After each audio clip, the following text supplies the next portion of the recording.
pour avoir fait pas mal de randonnées dans d'autres pays, ou même en France, dans les Alpes ou en Corse, notamment le GR20, le GR 441 restera quand même un de mes meilleurs souvenirs pour tout un tas de raisons. D'abord parce qu'il y a quelque chose d'un retour aux sources.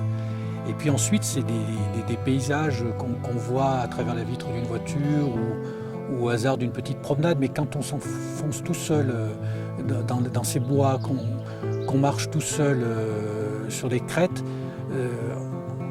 on savoure cette solitude et finalement on se rend compte qu'on n'est jamais moins seul que quand on est seul. Ça, c'est vraiment l'aspect agréable, mais ça on peut le trouver sur toutes les randonnées.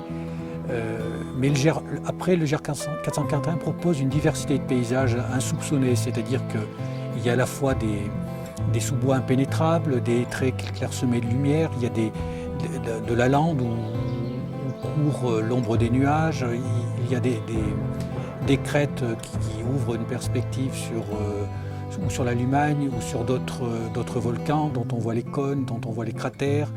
Il y a des lacs de cratères en bordure, pas au cœur des volcans, puisque la terre est à la fois trop poreuse et l'eau n'est jamais retenue, ou quand on la revoit, elle apparaît dans les bouteilles de Volvic.